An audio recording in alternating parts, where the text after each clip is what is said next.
30 bizarre circus acts from the past that were shockingly real. Step into a world that once blurred the lines between wonder and mystery. In this video, we'll explore 30 real-life circus human marvels. Extraordinary lives, rare conditions, and unbelievable stories, so incredible you'd swear they were fiction.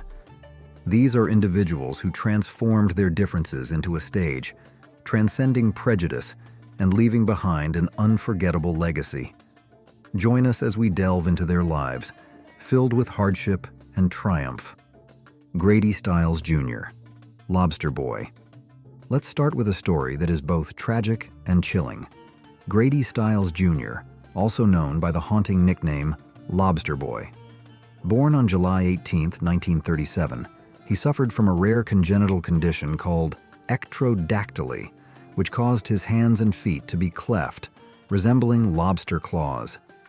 Interestingly, the Stiles family in Pittsburgh, USA, had a long history of this condition and even formed a circus act known as the Lobster Family.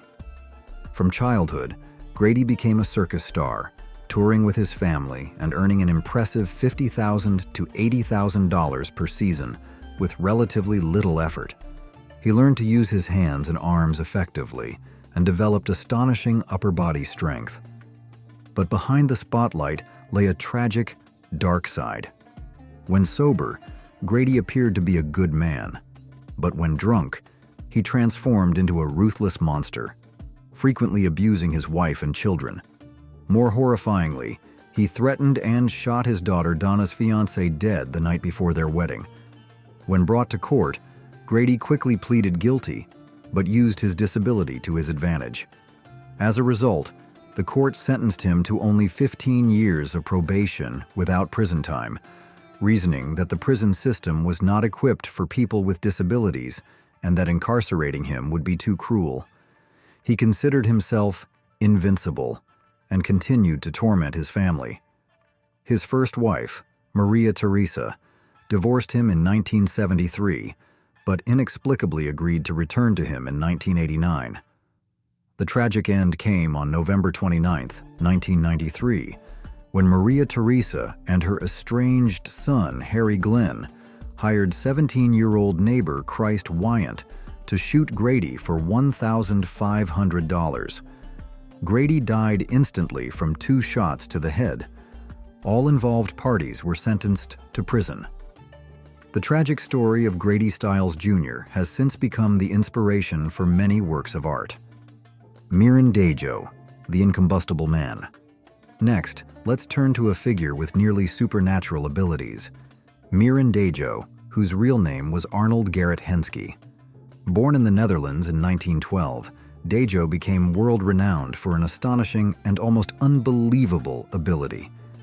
He could pass various sharp objects, such as swords or large needles, through his body without appearing to suffer any injury, bleeding, or showing any signs of pain. This ability bewildered and astonished the entire medical community. Numerous doctors and scientists conducted thorough examinations, including X-rays, while he performed his acts. The results were always a major surprise. No tricks or illusions were ever detected, and the swords or needles genuinely passed through his body, even through internal organs. Yet Dajo remained standing, sometimes even conversing or walking afterward. This unique ability propelled him to international fame in the 1940s, becoming a phenomenon people had to see to believe. However, Mirin Dajo's extraordinary career ended tragically in 1948. During a performance, he accidentally swallowed a needle. Although it initially seemed minor, this accident led to fatal complications, and he passed away prematurely, ending a life full of mystery and talent. Johnny Eck, the half-boy. From the Netherlands, let's journey to Baltimore, Maryland, the birthplace of another symbol of resilience, Johnny Eck. Born in 1911, Johnny was born without the lower half of his body, a rare condition known as sacral agenesis. For an ordinary person, this might have been an insurmountable tragedy, but Johnny Eck refused to let his condition hold him back. Instead, he lived an extraordinary life, full of talent and energy. Johnny learned to adapt to his body in an astonishing way. He could walk, and even run, solely on his hands with remarkable agility. He also performed impressive acrobatics and even played basketball, challenging all preconceptions about physical ability. This left audiences utterly amazed and admiring his dexterity. But Johnny Eck wasn't just a physically talented performer. He was also a man of diverse talents, a gifted artist, a talented musician, and even a filmmaker. His fame was truly cemented when he starred as himself in Todd Browning's 1932 film, Freaks, a controversial yet iconic movie about the lives of human marvels. This role elevated him to a new level, making him one of the most recognizable faces in the world of circus and entertainment. Martin Laurello, the human owl. Born in 1885 in Nuremberg, Germany, Martin possessed a unique ability that left audiences breathless. He could rotate his head 180 degrees backward, meaning he could perfectly look straight behind his back. This ability was not a simple trick or an optical illusion. It was the result of many years of arduous practice and a unique physical condition that allowed him to dislocate his cervical vertebrae in a controlled manner without causing any serious injury. He dedicated his life to perfecting this skill, turning it into a masterful performance. Martin Laurello amazed audiences everywhere he went. He performed in the biggest vaudeville shows and circuses of his time, including Ringling Brothers and Ripley's Believe It or Not. With his eerie backward gaze, he was always the center of attention. Not only a physical performer, Martin was also a talented animal trainer, teaching them to perform daring stunts for shows. Alice Elizabeth Doherty, the Wolf Girl. Stepping into another fantastical world, we meet Alice Elizabeth Doherty, famously known as the Wolf Girl. Born on March 14, 1887 in Minneapolis, Minnesota, Alice suffered from an extremely rare genetic condition, hypertrichosis lanuginosa. This condition caused her entire body to be covered in a thick, soft coat of hair, making her resemble a mythical creature. From a very young age, Alice's unique appearance drew special attention. Her parents, recognizing the potential of her condition in the entertainment industry, decided to exhibit their daughter in curiosity shows. Alice was widely advertised as the Wolf Girl and quickly became a major attraction. Despite being displayed to the public, Alice was surrounded by her family's love and lived a relatively normal life. This shows that, even in the most unusual circumstances, a child can grow up with care and affection. After retiring from entertainment in her 20s, Alice chose a different life. She moved to Dallas, Texas, and opted for a more private life, away from the spotlight and fame. This choice demonstrates her desire to live an ordinary life, free from curious stares. Myrtle Corbin, the four-legged girl from Texas. Another unique medical case is Myrtle Corbin, known by the nickname the four-legged girl from Texas. Born in 1868, Myrtle suffered from dipygus, a rare condition that caused her to have an extra, smaller set of legs belonging to an underdeveloped parasitic twin. Even more astonishing, she possessed two complete reproductive systems, a medical detail that added to the uniqueness of her condition. Myrtle joined the dime museum circuit at age 13, instantly becoming a phenomenon. She performed for thousands of curious spectators, earning a substantial income, up to $450 per week, an incredibly impressive sum in the late 19th century. Her fame brought her an unexpected life. The most remarkable aspect of Myrtle's life is that, in 1886, she married physician James Clinton Bicknell and gave birth to 5 children. This was extraordinary, defying the expectations often placed on individuals with such severe congenital conditions. Pascal Pinon, the two-headed Mexican. Pascal was originally an ordinary Mexican railroad worker. However, he had a large cyst or growth protruding from the top of his head. A cunning showman leveraged this to create a fake second face, complete with painted facial features, to give the impression that Pascal had 2 heads. He was heavily promoted as having two functional heads, with the second head reportedly able to blink or move. Though clearly exploited, Pascal Pinon seized this opportunity to earn money to support his family. With the income from these performances, he was able to improve the lives of his loved ones. He toured North America with the Cells Floto Circus, attracting large crowds of curious and astonished spectators. At some point in his life, the fake head was removed. Eventually, Pascal returned to a quiet life outside the spotlight, free from his role as the two-headed man. Pauline Musters, the smallest woman in the world. Born in the Netherlands in 1876, Pauline Musters lived a short yet remarkably impactful life. Throughout her life until 1895, she reached a maximum height of only 58 centimeters, 23 inches, a fact that propelled her to global fame. Pauline's incredibly tiny stature made her an instant star in the world of curiosity shows. She had the opportunity to travel the world, performing for captivated audiences in Europe and America. Pauline became a beloved figure not only for her unbelievable height, but also for her charm and vibrant, bright personality. Unfortunately, her brilliant life was cut short. Pauline Musters passed away from pneumonia and meningitis in 1895 when she was only 19 years old. Her death left many fans with deep regret. Prince Randian, the human torso, or Snake Man. Next up is Prince Randian, a truly extraordinary figure known by the nicknames the Human Torso or Snake Man. Born in British Guiana in 1871, Randian was born without arms or legs. For many, this would have been an insurmountable challenge, but Randian transformed it into an opportunity to display impressive skills despite his physical limitations. He learned to use his torso and head with astonishing dexterity. Randian was described as agile as a cat and strong as a bull. He could perform many daily tasks that ordinary people need hands for: rolling cigarettes, lighting matches, and even shaving, all using only his mouth. His dexterity and self-reliance left audiences in awe. Randian quickly became a superstar in the freak shows of the late 19th and early 20th centuries. He joined the famous Barnum Circus, where he became one of the main attractions. His presence was captivating, but it was his resilience and will to overcome adversity that truly stuck in people's minds. He was also an educated man, fluent in 4 languages, and was married, which further increased the admiration for him.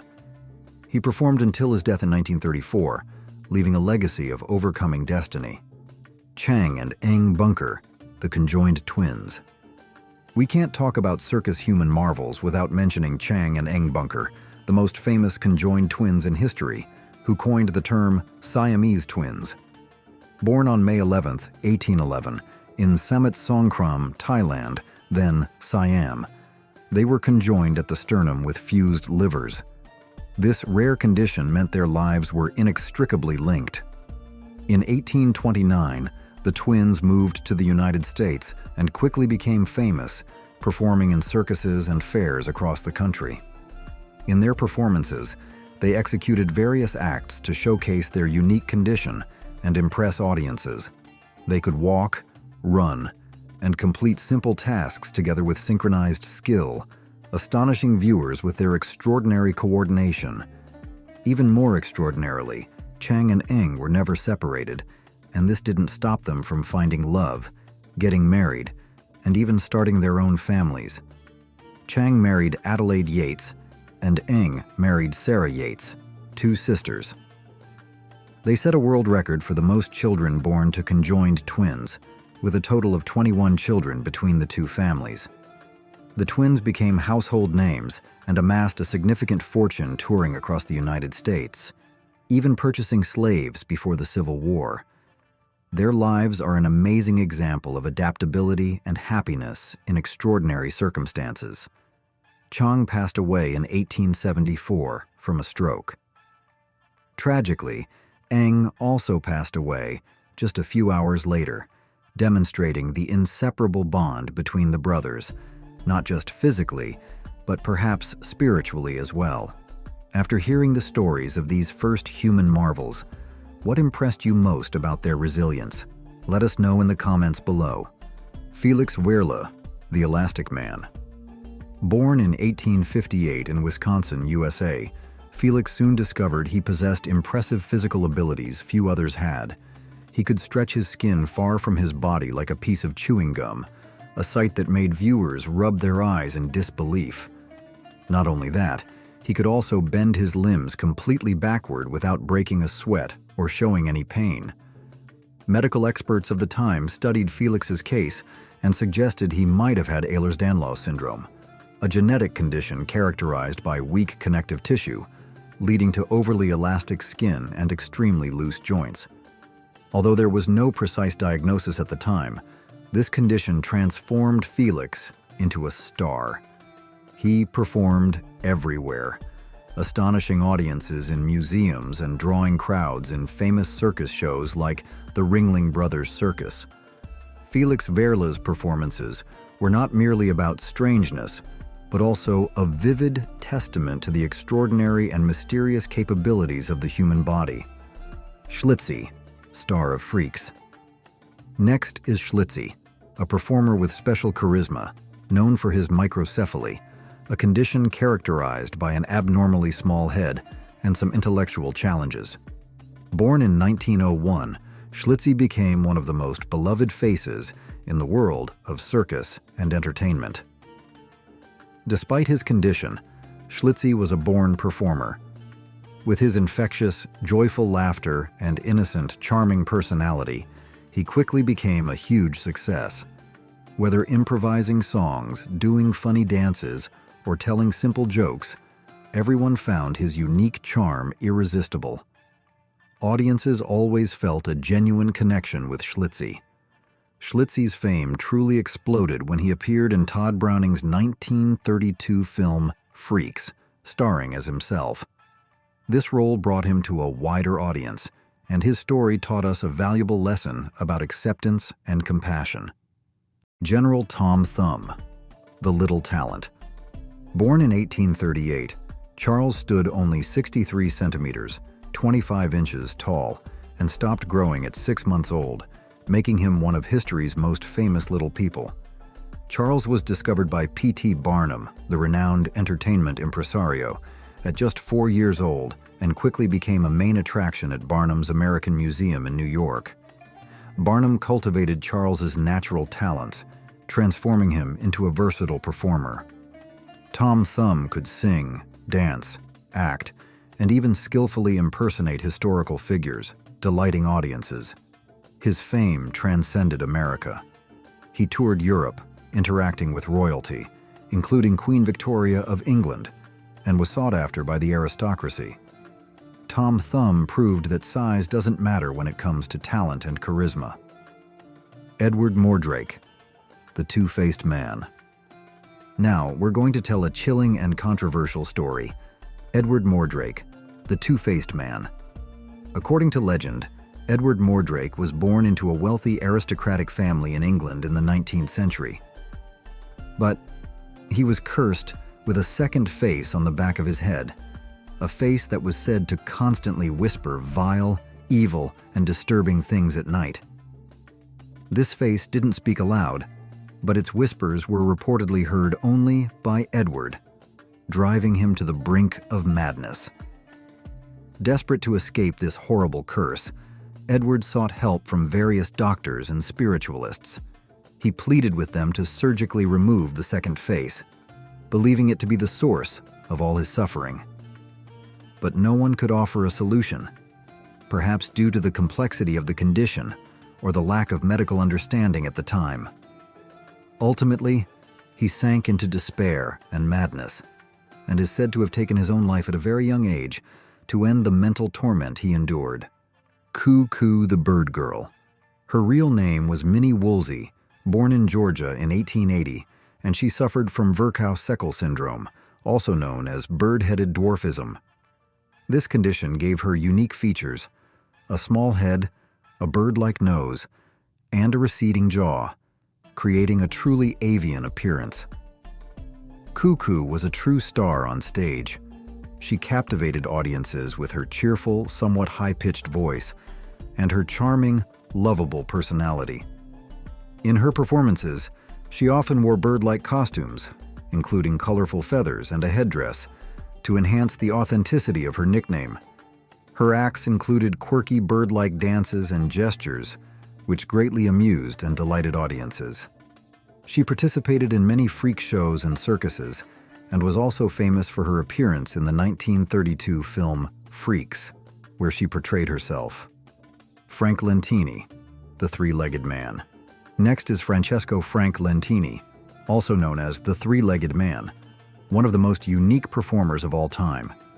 Born in 1889 in Syracuse, Sicily, Frank was born with a third leg protruding from the right side of his body due to a congenital defect. This was part of an underdeveloped parasitic twin, but this leg had complete features such as a foot, toes, and sometimes even a second set of genitalia. Lentini did not let this unique feature hinder his life. Instead, he turned it into an opportunity to educate and entertain others. At the age of 8, his family moved to Connecticut, USA, where Lentini quickly became a major attraction in the circus.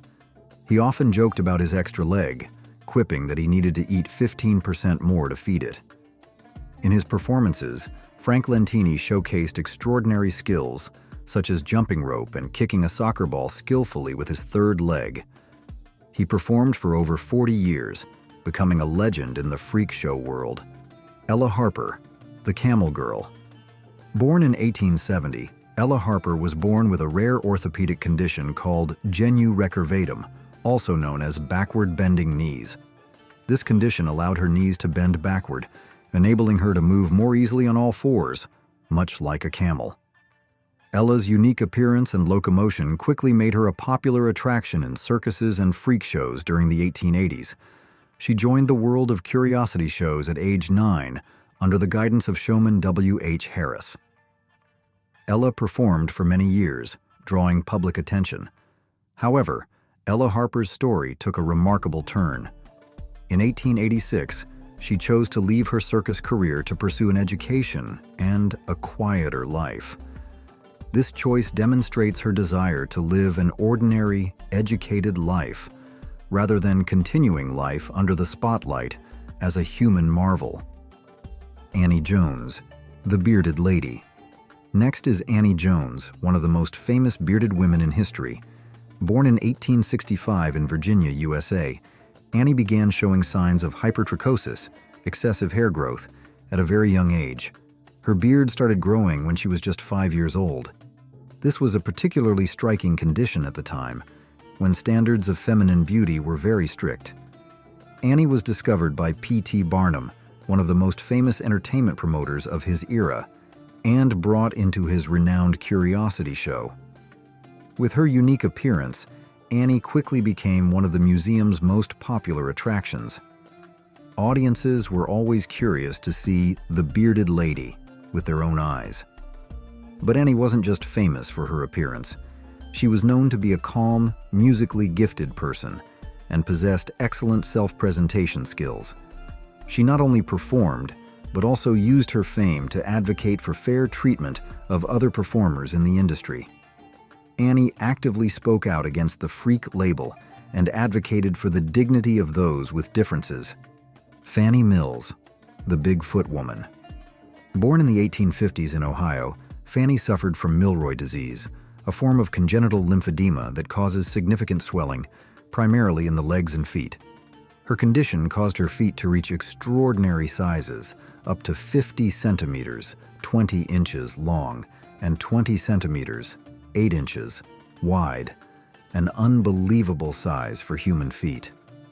Like many others on this list, Fanny transformed her unique condition into a career in curiosity shows. The demand for her performances soared, and she earned substantial sums from her acts, enabling her to support herself and her family. She became a phenomenon, drawing crowds eager to witness her giant feat firsthand. Unfortunately, Fanny passed away in 1899 at the age of 39, a sad end to a life full of differences. George and Willie Muse, ambassadors from Mars.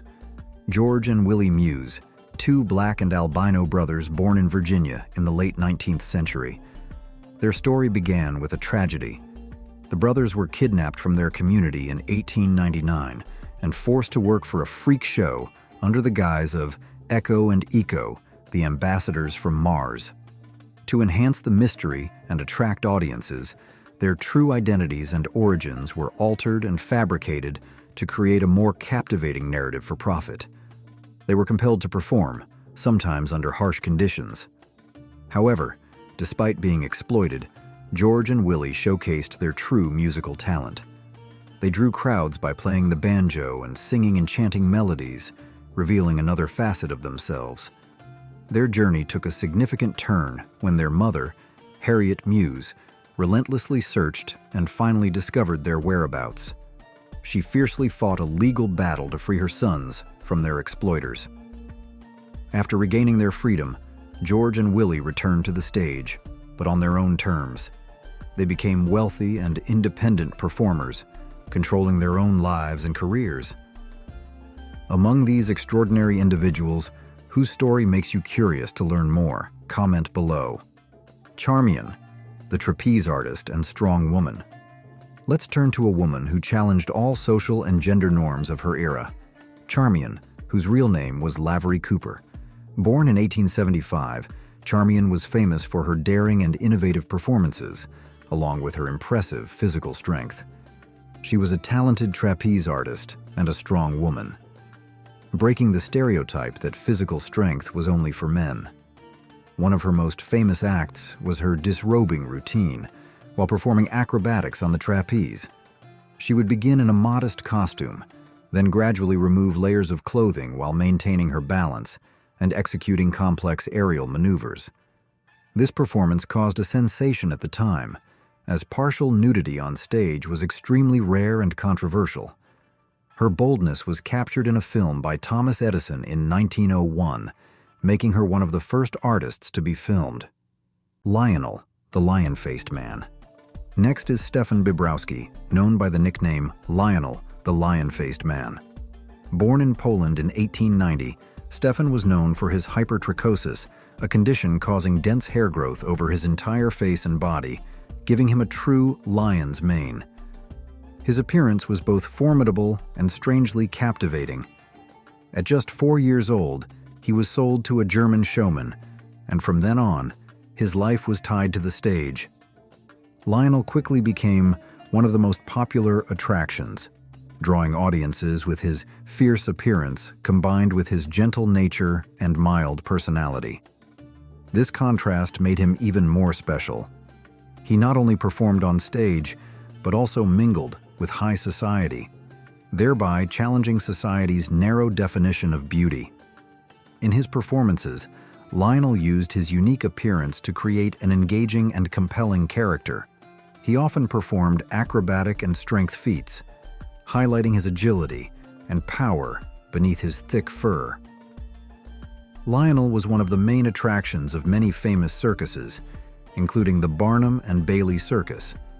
He was also an intelligent man, speaking several languages, and was known for his elegance and charisma in conversations. Isaac W. Sprague, the human skeleton. Born in 1841 in East Bridgewater, Massachusetts, Isaac began losing significant weight from the age of 12 due to an unknown condition, which left him extremely emaciated. Despite maintaining a normal diet, he couldn't gain weight, leading his skeletal appearance to become his trademark. Isaac began his entertainment career in 1865 when he joined P.T. Barnum's circus. He quickly became one of the most popular attractions due to his one-of-a-kind appearance. In his performances, Sprague displayed his gaunt physique, often wearing clothes that highlighted his skeletal form, leaving audiences astonished and curious. He also shared his personal story with the audience, creating a connection and a touch of empathy. Isaac Sprague's medical condition remains a mystery to this day. Scientists of that era could not provide a specific diagnosis for his uncontrollable weight loss. Sadly, he passed away in poverty in 1887, a tragic end to a life dedicated to entertainment. Daisy and Violet Hilton, human wonders, conjoined twins. Next are Daisy and Violet Hilton, a pair of conjoined twins who became human wonders in the world of entertainment. Born on February 5, 1908, in Brighton, England, they were conjoined at the hip and buttocks, sharing a common circulatory system but having separate organs. This was one of the most famous conjoined twin cases of the 20th century. From a young age, the sisters were exploited by their adoptive mother, Mary Hilton, and forced to perform. They were trained in performance arts like singing, dancing, and playing musical instruments, transforming them into versatile entertainers. Their lives were a continuous string of performances under the strict control of their guardians. However, in 1931, Daisy and Violet took an extraordinary act of courage. They sued their guardian to gain their freedom and control over their own lives. This was a significant breakthrough, allowing them to live more independently. They continued their entertainment careers, appearing in films like Freaks in 1932 and Chained for Life in 1951, cementing their fame. Although they enjoyed periods of fame and earned a lot of money, as their notoriety faded, they had to take odd jobs to make a living. Tragically, they passed away alone in 1969 from the Hong Kong flu. Their deaths were discovered several days later, revealing a solitary end for two lives so closely intertwined. Hunter, the Pony Boy. Born in 1895 in Missouri, USA, he was born with a unique physical condition called congenital genu recurvatum, or backward bending legs. This condition prevented him from standing upright or using crutches, instead requiring him to move on all fours, much like a pony. Hunter's fame began after the Civil War when he displayed his physical uniqueness at a small amusement park in Texas. This propelled him to fame, eventually touring across North America with the renowned Tom Mix Circus. Hunter spent an impressive 36 years showcasing his extraordinary ability, astonishing audiences with his agility and dexterity when moving on all fours. After retirement, he continued to live an active and full life. Hunter didn't stop at performing. He also spent time restoring cars and raising rabbits, demonstrating his versatility and love for life. Maurice Tillet, the French Angel.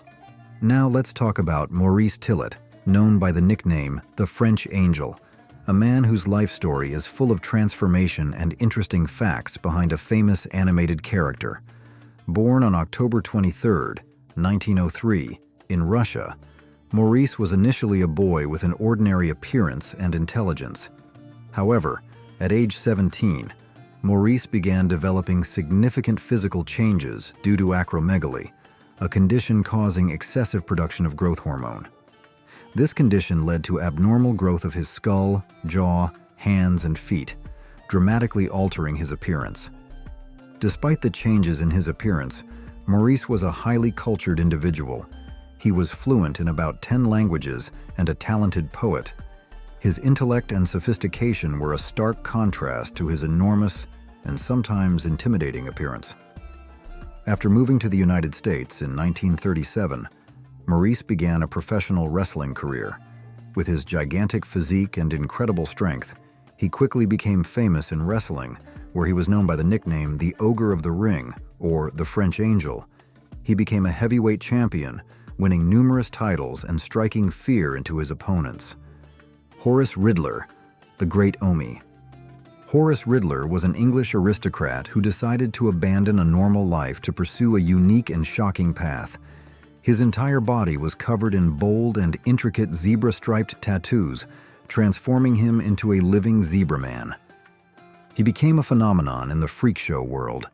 With his unparalleled appearance, he was heavily advertised as the Great Omi. His act was surprisingly simple. He would just stand there and be observed, while audiences marveled and discussed his extraordinary appearance. His dedication to self-transformation, enduring thousands of hours of painful tattooing to cover his body, made him one of the most unforgettable figures in circus history. Jeannie Toumani, The legless woman. Jeannie. Hermione was born without legs, a severe condition that shaped her life from the very beginning. However, Jeannie turned her condition into a successful career. She performed challenging acrobatics and stunts, exceeding all expectations. Her dexterity and upper body strength amazed audiences. Her story became even more legendary when she married Al Hermione, an 8-foot-tall giant. The combination of a legless woman and a giant man created an iconic couple in the circus world. Together, they ran their own show, proving that success in the circus came not only from uniqueness, but also from resilience, collaboration, and strong will. Jeannie Hermione lived to be 82 years old, an astonishing lifespan for someone in the entertainment industry with a special health condition. She became a passionate advocate for other performers and a powerful reminder that human strength is not measured by height or physical perfection, but by spirit and will to live. She lived a full life, letting nothing hold her back. Lucia Zarate, the smallest fully developed woman. Finally, we'll tell the story of Lucia Zarate, the woman who holds the record as the smallest fully developed woman in history. Suffering from primordial dwarfism, Lucia Zarate was only 20 inches, about 50 centimeters, tall, and weighed less than 5 pounds, about 2.2 kilograms, as an adult. Her tiny stature made her a medical phenomenon and a true wonder of nature. Despite her diminutive size, she was full of vitality and spirit. She performed across the United States and Europe, captivating thousands of spectators. Audiences adored her not only for her extraordinarily small size, but also for her grace and how she interacted with the public. She became one of the most beloved attractions in freak shows. Unfortunately, the harsh life of the circus claimed her life in 1890. During an arduous tour, her train became stranded in a snowstorm, and temperatures dropped drastically. Lucia, with her tiny and vulnerable body, passed away from hypothermia. In your opinion, how did these human marvels change society's perception of differences, both in the past and influencing the present? Share your thoughts. You know, behind the cold statistics, the medical diagnoses, are the fates of real people, especially the women. They were the ones who directly bore, most painfully, the consequences of arranged marriages, purely for political purposes, and maintaining the so-called bloodline. Let's start with one of the most prominent names when this topic comes up. Maria Antonia of Austria. Maria Antonia was the daughter of Emperor Leopold I and Margaret Theresa. What's noteworthy here is that both her father and mother came from the powerful Habsburg dynasty. The Habsburgs were a dynasty famous for their centuries-long strategy of consanguineous marriage. Her parents' relationship? They were uncle and niece. In fact, her mother affectionately called her husband uncle in letters. What did hundreds of years of continuous inbreeding lead to? Maria Antonia carried the highest inbreeding coefficient in the history of the Habsburg dynasty. This number was even higher than the coefficient of children born from siblings. A strange truth is that, even though her mother died very young, at age 21, possibly a consequence of inbreeding, and Maria Antonia was the only one of her parents' 4 children to survive childhood, she was surprisingly born healthy. Her appearance seemed unaffected by the genetic issues her family faced. However, fate was full of political tragedy. She was a potential heir to 2 major thrones, Austria and Spain. Why Spain? Because her uncle, King Charles II of Spain, was severely deformed and unable to have children. Maria Antonia was once forced to marry this very uncle at the age of 6, but fortunately, that marriage didn't happen. Ultimately, she married Maximilian II of Bavaria, a marriage that history records as unhappy. Physical and emotional pain clung to her. Maria Antonia suffered multiple miscarriages and lost 2 sons shortly after birth. This could very well be a silent consequence of genetic inbreeding. Then, a glimmer of hope appeared when she gave birth to a healthy son named Joseph Ferdinand. This boy was considered a strong candidate, a great hope for the vacant Spanish throne. But tragedy seemed unwilling to let go. Maria Antonia died from postpartum infection at just 23 years old. Just a few months later, her son, Joseph Ferdinand, also suddenly died of smallpox at the age of 7. The death of this innocent child paved the way for a brutal war that reshaped the map of Europe, the War of the Spanish Succession. Maria Antonia's fate is a poignant testament. Although she escaped obvious physical deformities, other repercussions of inbreeding, along with the immense pressure of royal life, could still lead to ultimate tragedy. A short life, full of hope and loss. Isabella II of Spain. Another tragic case comes from the Spanish royal family. Queen Isabella II, born in 1830. She was the daughter of King Ferdinand VII, and her mother was the king's niece. Yes, you heard right. Isabella II's parents were uncle and niece. As if that weren't enough, Queen Isabella was also forced to marry her second cousin, an arranged marriage, continuing the chain of close kin unions in the family. Despite experiencing 11 pregnancies, a journey filled with difficulty and interspersed hope, Isabella had only 5 children who survived childhood. This rate is alarmingly low, and it could be a direct consequence of generations of inbreeding within her royal lineage. Isabella II's reign was full of turmoil, political instability, and ultimately, she lost her throne in a revolution. Maria I of Portugal. Let's talk about Queen Maria I of Portugal, a historical figure known for 2 prominent things: madness and inbreeding. As the heir to the throne, to ensure the Portuguese royal line did not fall into foreign hands, she married her uncle, a decision heavily weighted by political calculation. The consequences of this marriage were truly heartbreaking. Half of her children died due to direct complications from inbreeding. Queen Maria I herself seemed to suffer from severe mental problems. This illness worsened over time. Although her life also faced immense stress, losing her husband, losing children, major political upheavals, like the French Revolution and Napoleon's invasion of Portugal. These undoubtedly contributed to her deteriorating condition. The genetic factor from inbreeding likely laid the foundation for her mental decline. Cleopatra VII. When mentioning the most powerful women in ancient history, we cannot fail to mention Cleopatra VII, the legendary Queen of Egypt. But few people know that she also had a very, very high level of inbreeding. Cleopatra came from the Ptolemaic dynasty of Greece.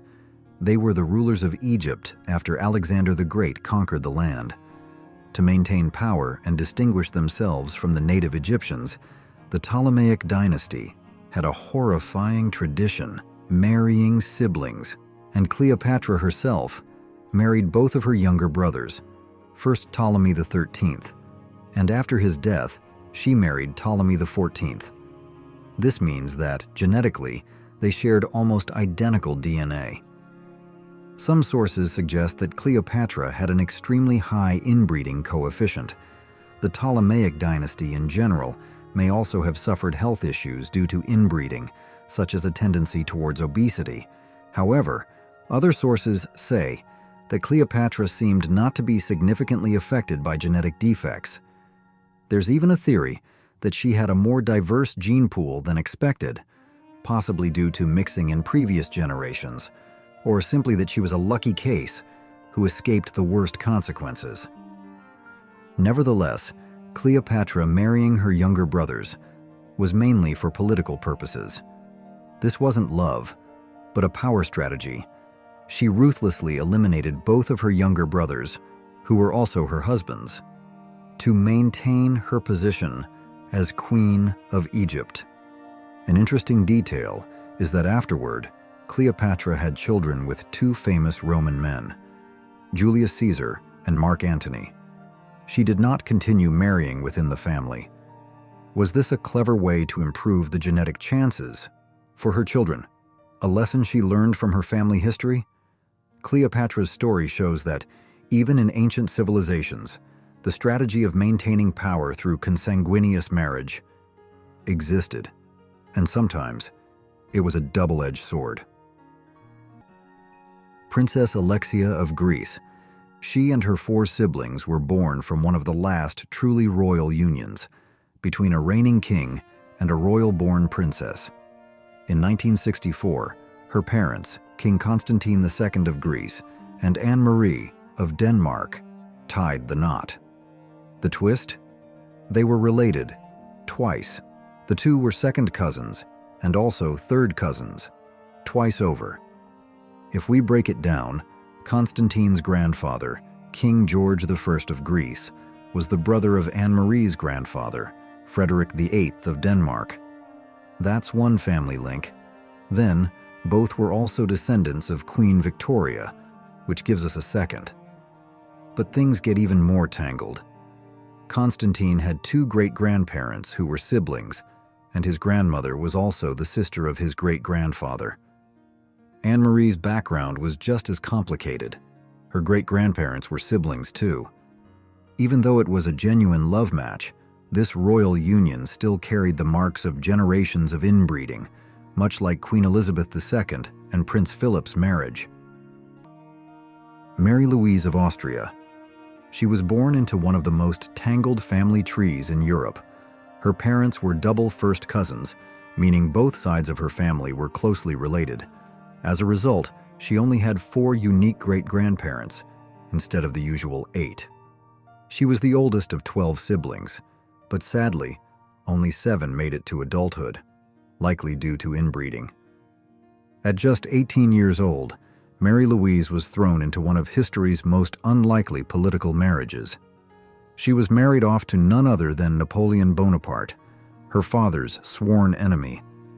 It wasn't about love, of course. This was a calculated move to forge peace between Austria and France. And from Napoleon's point of view, it was also about producing a male heir who could secure his empire. For Mary Louise, it was just another chapter in a life dictated by power, politics, and bloodlines that were far too close for comfort. Mary Louise Elizabeth of Orleans. Mary Louise Elizabeth of Orleans is yet another tragic figure born from centuries of royal inbreeding. Her story begins with a troubled union. Her father, Philippe II of Orleans, was forced to marry his own cousin, the illegitimate daughter of King Louis XIV. It was far from a happy marriage, and from it came several children. Mary Louise was the eldest to survive, but the damage of close bloodlines was already evident. Sadly, the inbreeding didn't stop there. Mary Louise herself was married off, again, against her will, to yet another cousin, Prince Charles of Berry. The result? 3 children, all of whom died as infants. Whether their deaths were due to genetic issues from inbreeding or something else entirely, like Mary Louise's documented alcoholism, which reportedly began when she was just 14, remains up for debate among historians. Mummies 317A and 317B. Now here's a pair of names you've probably never come across. Mummies 317A and 317B. These were 2 infant girls born in ancient Egypt over 3,000 years ago. What makes them historically significant isn't just who they were, but who they came from. Their father was none other than Pharaoh Tutankhamun. Sadly, both girls either died at birth or shortly after. Over the years, historians have studied their remains closely and traced their family roots. It turns out, their mother was Ankhesenamun, Tutankhamun's own sister. That's right, both Ankhesenamun and Tutankhamun were children of Akhenaten. And while there's still debate over whether Nefertiti was also Tutankhamun's mother, she was definitely Ankhesenamun's. This means the girls were the product of a full sibling union, and as you might expect, that level of inbreeding came with serious consequences. Sadly, these babies never had a real chance. Genetically, their odds of survival were tragically low from the start. Lauren Whitaker. Unlike royal figures like Isabella or Mary Louise, Lauren Whitaker is a product of modern-day rural America. Her story proves that inbreeding isn't just a relic of the past, it still happens, even outside of royal bloodlines. Lauren was born into the now infamous Whitaker family, known for its extreme genetic isolation over generations. And among them, Lauren stands out as one of the most inbred. She later became the mother of Timmy Whitaker, who's often cited as one of the most genetically affected individuals alive today. Her life, and Timmy's, highlight the heartbreaking consequences of long-term inbreeding in isolated communities. Why did they do it? Hearing those stories, perhaps you can't help but wonder, why? Why, while most societies around the world have clear rules and taboos about marrying close relatives, did royalty see it as an important strategy, even a necessity? The reason is actually quite simple and heavily pragmatic. Power, wealth, and status. They wanted at all costs to preserve the immense power and wealth they held. They didn't want any outsiders, whether foreign nobles or even domestic nobles not close enough, to encroach. It's like wanting to keep your family business for your own children and grandchildren, but on a scale much larger and more severe. Sometimes it also stemmed from a belief somewhat detached from reality. They believed they were nobler, even had blood close to divine. Therefore, marrying commoners would taint their sacred bloodline, diminishing their special nobility. A notion of difference based on religion or mystique. And there were also macro-political reasons. Marriages between royal families in different countries, for example between Spain and Portugal, or between Austria and Spain, or like Queen Victoria's later intentions, were also aimed at building strong political alliances, helping to promote peace between kingdoms, or as a way to resolve complex inheritance disputes without bloodshed, initially. And of course, the final reason, but an extremely important one, producing a healthy heir. That was a matter of survival for a dynasty. Without a successor, the throne would be contested, wars would break out. But, as I said in the introduction, these very reasons pushed them into an incredibly dangerous, vicious cycle, continuously marrying among close relatives, repeating over generations, drastically narrowed the gene pool of an entire royal lineage to a frightening extent. Imagine the gene pool as a large book containing all genetic information. When you only copy from books that are very similar, you'll repeat the same typos. In genetics, these typos are harmful recessive genes. Everyone carries a few harmful recessive genes. When marrying someone not related, the chance of two people carrying the same specific harmful recessive gene is very low, so the gene rarely expresses itself. But when marrying close kin, especially cousins or uncle, niece, the chance of both carrying the same harmful recessive gene is much higher. And when that happens, the harmful recessive gene will be expressed, causing illness or defect. And that's when history begins to reveal the terrible price they had to pay. Kimberly Cults. Now, let's talk about someone who may be the most inbred living person on Earth, though we'll call her Kimberly Cults to protect her real identity. That's not her actual name, but she is a real individual, and her story is one of the most disturbing modern examples of extreme inbreeding. Kimberly comes from an isolated cult-like family in rural Australia, now widely known for their horrifying behavior. In the 2010s, police uncovered shocking conditions within the family, including widespread abuse and severe neglect. Many family members were arrested and later imprisoned for crimes that were both illegal and deeply inhumane. Genetic testing later revealed just how inbred Kimberly was. Her DNA showed some of the most extreme signs of consanguinity ever recorded. Her case isn't just rare, it's unprecedented in modern times, and serves as a deeply troubling reminder that inbreeding still has real consequences today. Of all the health and personal tragedies we've just explored, which one haunts you the most? Let us know in the comments below. Broader consequences, the downfall of dynasties. The personal stories we've just explored are truly heartbreaking and tragic. But the consequences of royal inbreeding didn't stop there. They spread much wider and contributed to the decline, even the downfall, of some of the most powerful dynasties in history. When the leaders of a kingdom are afflicted with illness, whether physical or mental, or when they cannot produce a healthy heir capable of succeeding, this creates serious instability in the ruling apparatus and among the people. Do you still remember King George III of England, the one we talked about with porphyria? This very illness profoundly affected the politics of England at the time. The times when the king was not lucid, unable to make decisions, created a power vacuum and chaos.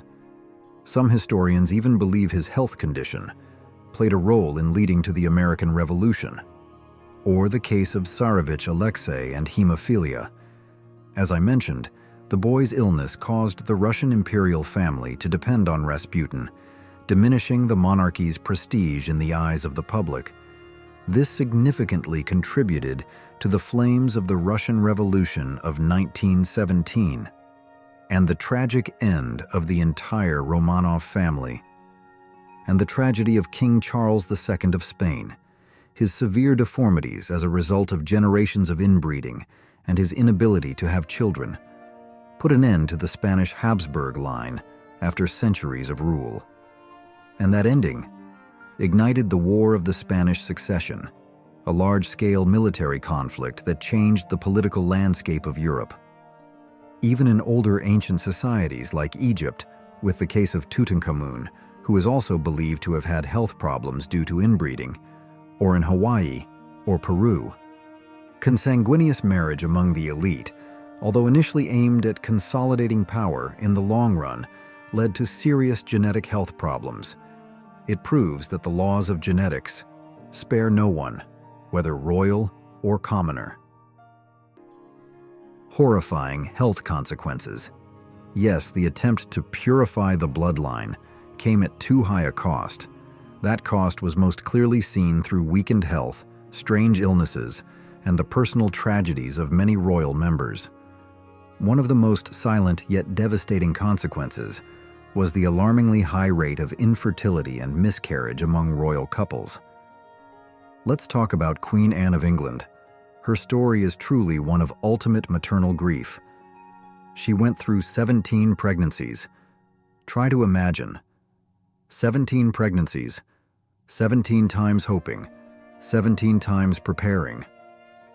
But ultimately, only one single child survived childhood, and that child also died before reaching adulthood. She had no direct heir. Queen Anne's parents' marriage was between first cousins. She herself married a second cousin. Clearly, the factor of genetic inbreeding seriously affected her fertility. Mary, Queen of Scots, was similar. History records that she suffered multiple miscarriages and stillbirths. The pain of losing children, losing hope for a successor, was an unending burden. Modern studies, looking back at the Habsburg dynasty's history, have revealed a horrifying truth. The higher a woman's inbreeding level, the higher her risk of postpartum mortality. Specifically, about 1 in 5 mothers with the highest inbreeding levels did not survive more than 4 weeks after childbirth. This is a very large number. Inbreeding could also make the intervals between births longer, more difficult. Although the pressure to produce heirs was extremely high, making them constantly try, their bodies seemed not to allow it. Besides reproductive issues, there are also famous genetic diseases. First and foremost is hemophilia. This disease is so famous, it's called the royal disease. Queen Victoria of England, who reigned over a vast empire from 1837 to 1901, had no idea she carried this dangerous mutated gene. She was a carrier. She passed it to her son, Leopold, who suffered from the disease. She also passed it to some of her daughters, making them carriers like her. And the tragedy is, these princesses later married into other royal families across Europe. They carried that dangerous gene and widely spread hemophilia to Russia, Spain, and Germany. Hemophilia is a blood disorder that prevents blood from clotting properly. For someone with the disease, even small cuts, simple bumps, can become life-threatening. They can bleed uncontrollably. Perhaps the most tragic case is Tsarevich Alexei, the only son of the last Russian Tsar, Nicholas II. The boy suffered from hemophilia inherited from his mother, Queen Victoria's granddaughter. Alexei's illness played a significant role in the downfall of the entire Russian imperial family. Anxiety over their son led the Tsar and Tsarina to heavily rely on Rasputin, a mysterious monk said to be able to heal the boy. This dependency caused extreme public dissatisfaction and contributed to the Russian Revolution of 1917 and the execution of the entire Romanov family. A genetic disease contributed to changing world history. Next is porphyria. This disease is believed to have affected King George III of England and many other members of the British royal family through generations. Porphyria is a rare disease that affects the body's ability to produce heme. It causes very frightening symptoms: severe abdominal pain, confusion, hallucinations, extreme sensitivity to light, urine the color of dark red wine. This is a genetic disease, and consanguineous marriage significantly increases the likelihood of this disease appearing and being passed down through generations. Many historians believe that the recorded madness in some members of the British royal family at the time, especially King George III, whom you might know from stories about the American Revolution, was actually caused by this porphyria. Modern genetic studies analyzing the DNA of King George III's descendants, such as his daughter, Princess Charlotte, have confirmed the presence of the gene mutation causing porphyria in this lineage. The king's crises, his strange actions, might just have been symptoms of a genetic disease.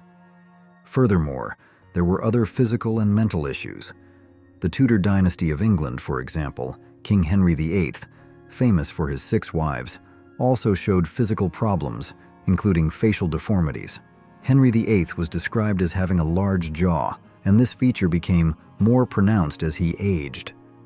This could be due to the limited gene pool in this royal line. But most famous, perhaps, is the distinctive feature of the Habsburg dynasty, which we mentioned when talking about Maria Antonia, especially the Spanish Habsburg line. They had a very characteristic facial feature.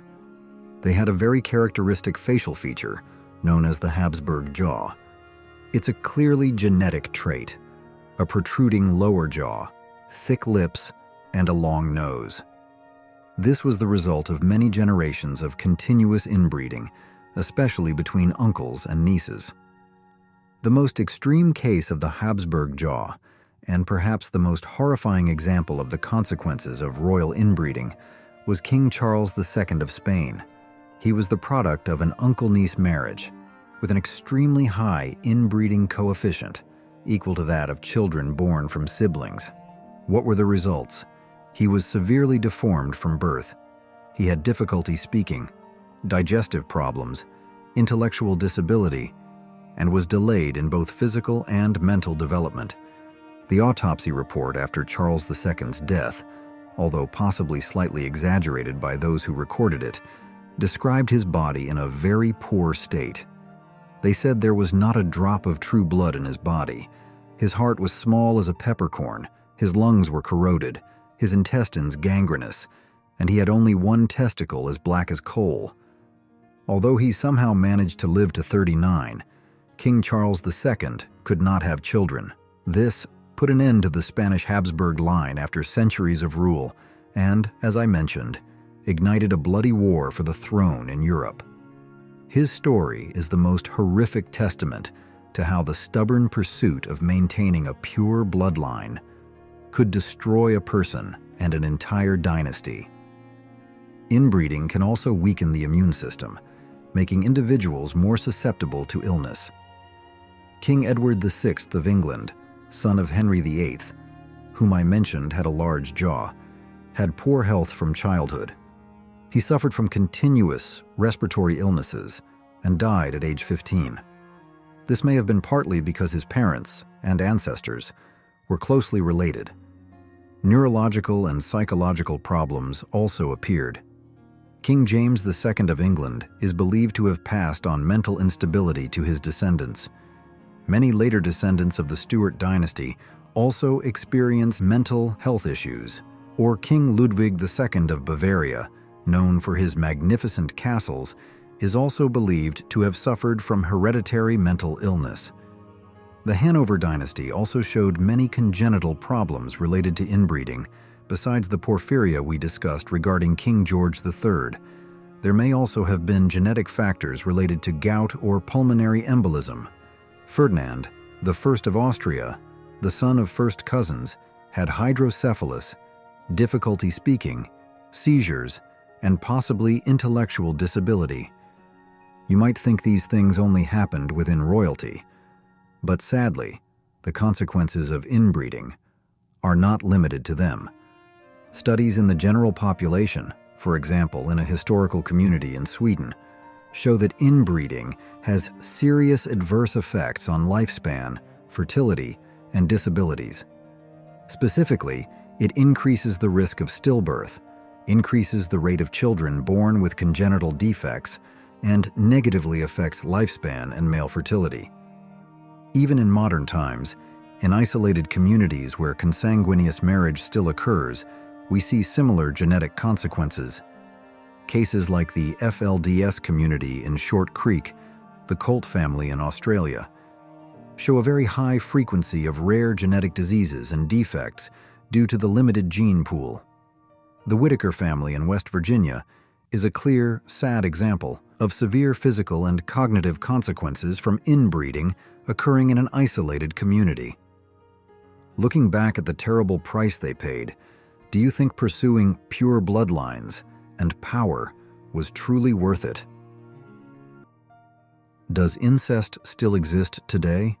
You might think that stories of consanguineous marriage, of impure bloodlines and genetic tragedies are all just from the distant past, remaining in ancient palaces, in dusty history books. Do these painful issues still exist somewhere in the modern world we live in? Sadly, the answer is yes. Incest isn't just a ghost of old royal history. It still exists today, often hidden within somewhat isolated communities, groups of people who live closed off, sometimes due to geography, sometimes due to beliefs or social barriers. Just as ancient royalty tried to keep power and wealth within the family, isolated communities today also tend to maintain relationships and marriages limited to their group. This can stem from various complex reasons. But whatever the reason, the genetic consequences keep repeating, like a cruel law of nature. When marriage continuously occurs between close blood relatives, the gene pool of that community becomes increasingly narrow. While it might seem like this helps purify the lineage, in reality, it significantly increases the chance for harmful recessive genes, those genes carrying the potential for disease or defect that are usually hard to express, to meet and manifest. Modern scientific studies, even on isolated communities historically or currently, have confirmed this. Incest can lead to serious health repercussions, negatively affecting an individual's lifespan, reducing fertility, and increasing the risk of giving birth to children with congenital defects. The risk of stillbirth and other health problems also increases. Thank you for watching. If you enjoyed this fascinating journey of discovery, don't forget to hit like, subscribe to the channel, and share who remembers with your history-loving friends. Thank you for tuning in, and we'll see you in the next video.